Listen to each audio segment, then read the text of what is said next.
Assalamualaikum warahmatullahi wabarakatuh. Waalaikumsalam Waalaikumsalam warahmatullahi warahmatullahi wabarakatuh. wabarakatuh. Apa kabar anak-anak? Alhamdulillah baik, Pak. Alhamdulillah baik, Pak. Semoga tetap sehat ya dan tetap dalam lindungan Allah Subhanahu wa taala. Amin. Amin. Sebelum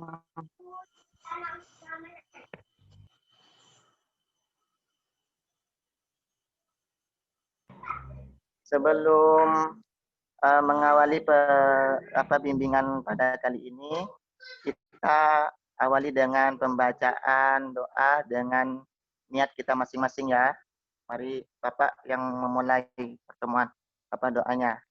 Oke, berdoa sesuai dengan keyakinan dan permintaan masing-masing dimulai.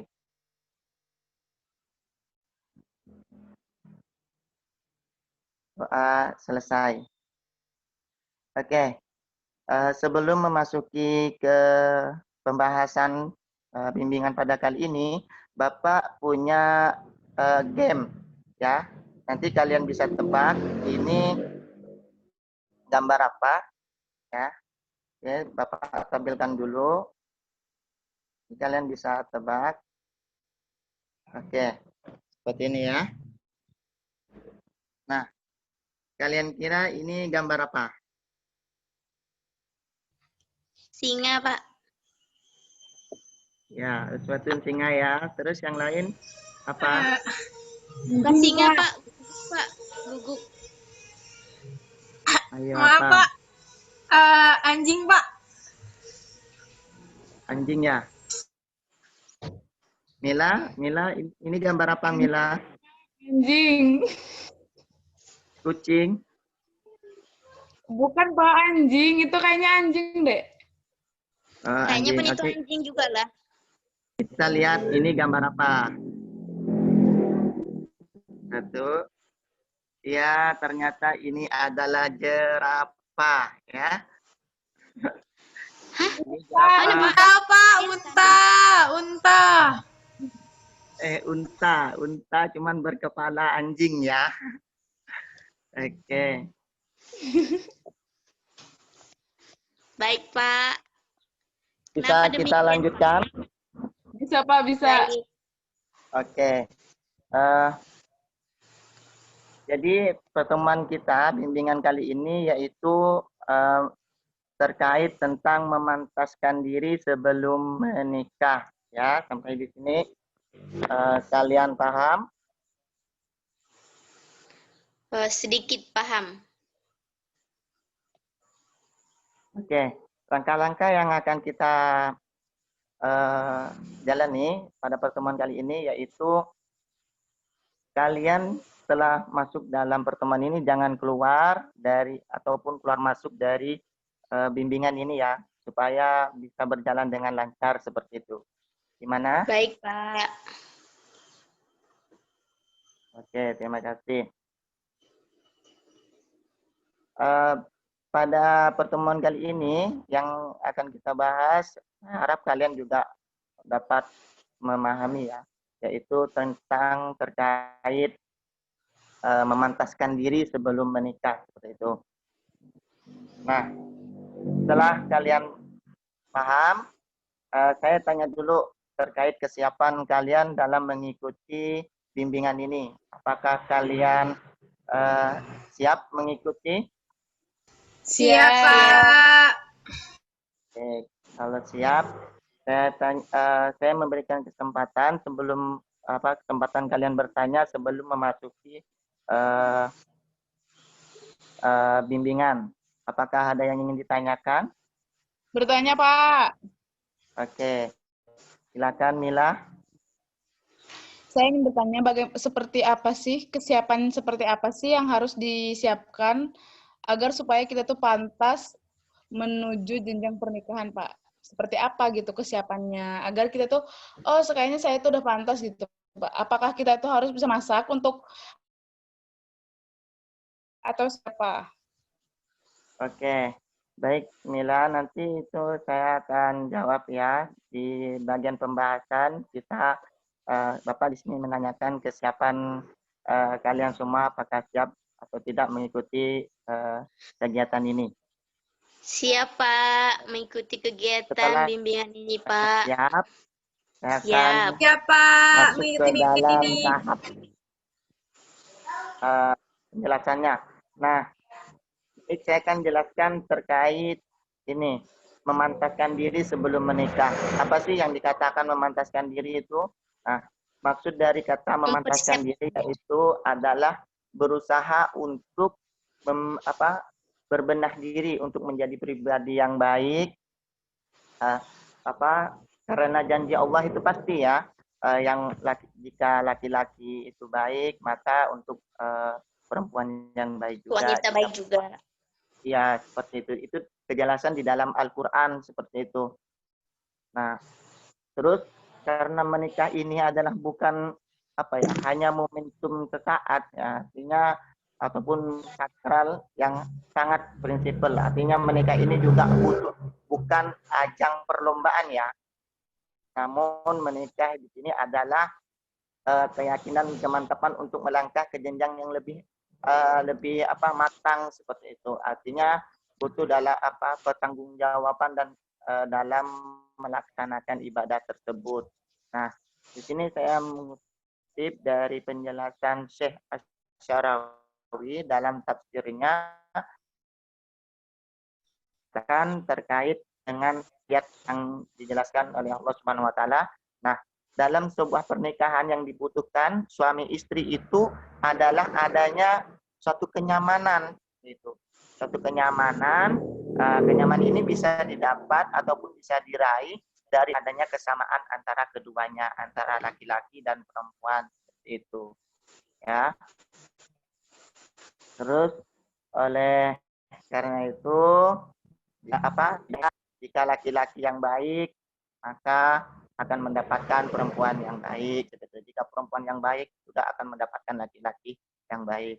Nah, kita lanjut terkait dalam memantaskan diri di sini, yaitu ada tahap yang harus kalian ikuti. Yang pertama yaitu memiliki niat. Dalam segala sesuatu, kalian melakukan apapun, kegiatan apapun, yang pertama yaitu niat. Jika niat kalian lillah karena Allah, maka semua perjalanan yang kalian lakukan itu akan menjadi lebih mudah seperti itu. Baik itu dalam memantaskan diri. Niat kalian harus baik seperti itu. Diniatkan itu karena Allah seperti itu. Jadi yang kedua yaitu membekali diri dengan ilmu tentang pernikahan. Nah, setelah itu kalian sudah cukup niatnya ya karena Allah ya kan sudah merasa pantas. Kalian juga harus membekali diri kalian tentang ilmu pernikahan supaya ketika kalian nanti menikah antara kalian dengan suaminya takut ada terjadi permasalahan bentrok seperti itu, kalian tidak semata-mata kita bercerai aja, kita udahan aja seperti itu. Nah, tidak seperti itu. Setelah kalian sudah tahu ilmu tentang pernikahan, ternyata memang dalam pernikahan itu rentan ya kejadian seperti ini. Kalian akan siap seperti itu menghadapi hal tersebut. Seperti itu ya.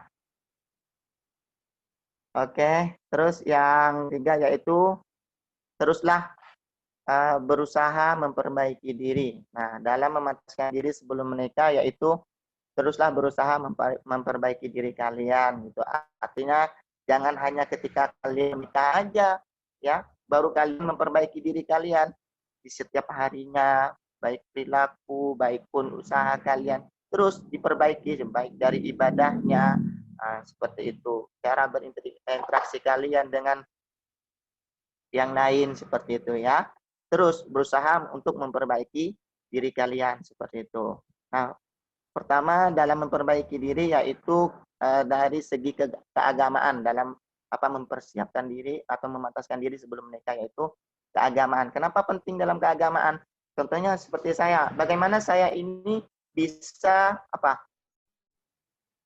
bisa menjadi imam yang baik ya. Kalau saya tidak tahu tentang ilmu agama, nah seperti itu. Bagaimana saya menjadi imam yang baik kalau saya tidak bisa membimbing anak dan istri saya seperti itu. Ya, paham? Paham, Pak. Pak. Oke, yang kedua itu dari sisi psikologis. Yang kedua yaitu dari psikologisnya. Artinya ketika saya ataupun kalian menjadi suami ataupun menjadi istri, seperti itu harus mampu menahan ketika kalian emosi, pengen marah, pengen berantem sama suaminya. Itu harus kalian diatur mulai dari sekarang, harus dipelajari seperti itu. Ya, supaya tadi itu yang kita tidak inginkan dalam keluarga kita, pertikaian seperti itu. Mulai dari sekarang dari sisi psikologisnya harus diperbaiki, cara menahan emosi, ya kan, supaya tidak marah-marah seperti itu. Terus yang ketiga ataupun yang terakhir seperti itu dari sosial kalian. Nah, yang terakhir yaitu dari segi sosialnya, bagaimana cara kalian berinteraksi, bagaimana kalian cara ketika berkeluarga berhidup dengan bertetangga ataupun dengan mertua kalian, itu juga harus dipahami oleh kalian mulai saat ini dan dipelajari seperti itu ya. Sampai di sini paham? Oke. Paham, Pak. Kalian mengerti? Iya, Pak. Insya Allah mengerti. Oke. Insya Allah mengerti, Pak. Insya Allah ya. Terus jika kalian mengerti ataupun ada yang ingin ditanyakan dari terkait materi yang saya sampaikan, saya persilakan untuk kalian semua. Saya, Pak. Siapa? Uswatun ya? Uswatun, Pak, Uswatun. Uswatun. Ya, silakan Uswatun. Jadi begini, Pak. Saya mendengar ucapan tetangga atau orang lain pernah berkata seperti ini. Daripada membuat malu keluarga, daripada bawa pacaran ke sana sini, mendingan nikah aja. Kata-kata seperti itu tanggapan Bapak kayak mana? Sedangkan mereka ini berdua masih cinta-cinta monyet. Sedangkan kata Bapak, untuk menikah itu butuh persiapan yang sangat cukup dan harus dipersiapkan betul-betul. Itu menurut Bapak seperti apa, Pak? Tanggapan Bapak? Oke. Baik. Saya jawab dulu ya pertanyaan dari Uswatun anak-anak. Jadi terkait hal tersebut ya, biasanya hal ini terjadi di kalangan kawasan Madura ya. Biasanya seperti Tidak itu. semua, Pak. Tidak juga, Pak. Iya, tapi rentannya seperti itu. Contohnya kan saya juga orang Madura seperti itu. Ada kata-kata seperti ini. Kalau udah membawa anak orang ya sana ke sini ya kan, lebih baik kenapa enggak dikawinkan aja, enggak dinikahkan aja seperti itu, ya kan? Nah, kalau kita tanyakan dulu kepada keduanya ya, karena memang pernikahan ini bukan hanya apa tadi yang saya sampaikan itu bukan hanya main-main seperti itu. Kita tanyakan kesiapan mereka, walaupun di bawah umur terkadang yang dewasa aja bisa aja berpisah seperti itu. Yang udah siap ya kan, yang udah menikah puluhan tahun, tapi juga aja bisa bisa bercerai juga. Nah, seperti itu. Artinya pertikaian itu bukan hanya ketika dilihat dari anak kurang umur ataupun udah dewasa seperti itu. Nah, kita tanyakan pada keduanya, kalau memang sudah siap menjalani suatu hubungan yang lebih serius, ya kita panggil ya orang tua dari kedua pihak, dari orang tua perempuan dan yang laki-laki. Terus kita tanyakan kepada keduanya, kalau memang siap, ya kita arahkan, terus bimbing. Jangan cuma hanya ketika menikah, kita menikah, setelah itu dilepas. Artinya mereka kan masih butuh bimbingan juga, baik dari keluarga maupun dari kedua belah pihaknya. kalau tidak mempunyai karir ditunjukkan, oh ini terus belajar itu tanpa batas seperti itu, walaupun udah menikah tetap terus belajar seperti itu ya Us. Baik, Pak. Oke. Ada yang ingin ditanyakan lagi? Saya ingin bertanya kepada Pak Ofri. Pak, itu kan katanya gimana sih jika kita perempuan nih kan, dia tuh umurnya udah agak tua untuk menikah, tapi dia belum siap-siap untuk menikah. Sampai-sampai orang sekitar tuh anggap dia itu apa? Udah ketua kata orang deh kan. Nah, gimana sih caranya? Dia kan padahal katanya belum siap, terus padahal kan umurnya udah dewasa gitu. Gimana untuk memberikan penjelasan kepada dia bahwa menikah itu uh, menikah itu segera gitu, Bah. Kesiapannya gimana gitu. Oke, baik. Saya akan jawab dulu ya pertanyaan dari saudari Tartuna terkait seseorang yang udah beranjak dewasa, udah tua, cukup umur, udah pantas seperti itu, disuruh menikah, namun tidak mau seperti itu. Padahal kalau kita lihat dia itu kalau memimpin keluarga bisa seperti itu, kalau menikah itu bisa seperti itu. Nah, itu perlu pendekatannya, Tartuna ya. Pendekatan seseorang yang memang betul-betul dapat dia percayai, gitu. Artinya omongannya bisa dipegang ketika orang ini berbicara ke dia itu bisa menanggapi, dia yakin seperti itu. Ataupun bisa juga dengan orang bimbingan ataupun konselor seperti itu, nanti datangkan ke orang yang memang dianggap mampu dan bisa. Nah, nanti di sana dia akan dibimbing, akan diarahkan bahwasanya ketika dia sudah merasa pantas, ketika dia sudah merasa cukup, maka segeralah untuk menikah seperti itu. Ya, Tartuna mungkin nanti itu lebih dibimbing lagi ya, didatangkan ustadz ataupun orang yang lebih sepuh di kampung itu untuk membimbing dia untuk segera menikah seperti itu. Gimana? Tinggal Saudari Mila ya. Saudari Pak, Mila, terima kasih. Ya, sama-sama Tuna. Mila kemana? Ada, Pak. Hadir, Pak.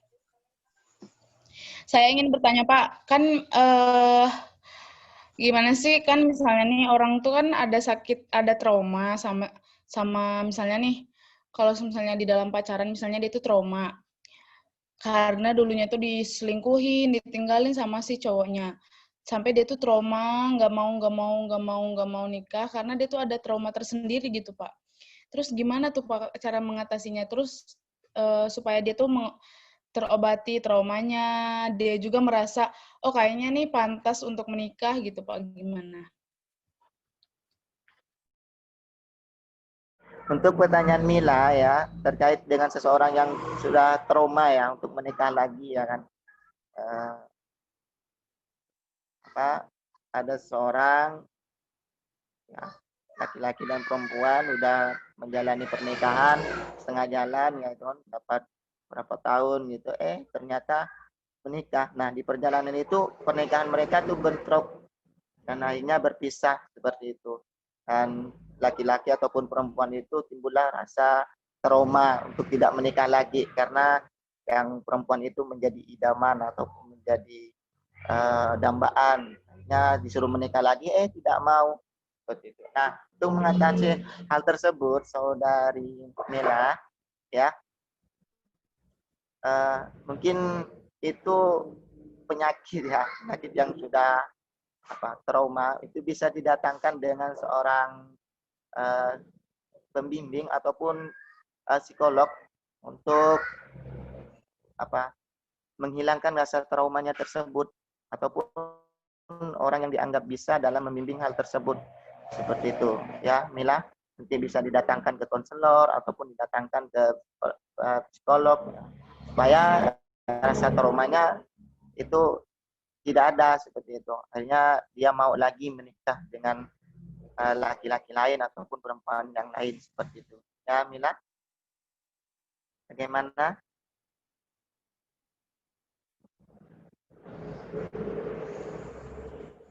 Iya, Pak, bisa dipahami. Oke, terima kasih. Baik, jika tidak ada atau masih ada yang ingin ditanyakan oleh yang lain? Sudah, Pak, mungkin. Oke, sudah cukup ya. Ya, Pak. Sebelum menutup perjumpaan kita pada pertemuan kali ini, saya ingin bertanya dulu kepada kalian, jika kalian sudah tidak lagi ingin ditanyakan. Saya bertanya, bagaimana perasaan kalian setelah melaksanakan bimbingan kelompok dalam memantaskan diri sebelum menikah ini? Apakah kalian masih ingin menikah muda sebelum mempunyai karir, ataupun kalian saat ini di tengah perjalanan udah siap untuk menikah seperti itu? Belum, Pak, belum siap. Oke, belum siap. Tina gimana? Saya Siap? sendiri juga belum siap, Pak. Masih ingin memantapkan diri, Pak. Belum siap, Pak. Masih pengen ngejar cita-cita sama memantapkan diri menjadi lebih baik lagi, Pak. Oke, saya doakan ya, mudah-mudahan cita-cita kalian tercapai, apa yang diinginkan bisa terwujud. Amin. Oke, baiklah. Setelah pertemuan atau perjumpaan kita tutup kali ini. Mudah-mudahan tetap dalam lindungan Allah Subhanahu Wa Taala. Kesimpulan dari apa yang saya sampaikan yaitu teruslah merasa kurang diri kalian untuk memantaskan diri sebelum melakukan atau melanjuti tindakan yang lebih lanjut ataupun ke depannya. Artinya selalu berintrospeksi diri untuk menjadi lebih baik seperti itu. Terima kasih. Kita tutup perjumpaan kita dengan pembacaan Alhamdulillah 3 kali. Alhamdulillah, alhamdulillah, alhamdulillah. Terima kasih. Assalamualaikum. Waalaikumsalam Waalaikumsalam warahmatullahi warahmatullahi wabarakatuh. wabarakatuh.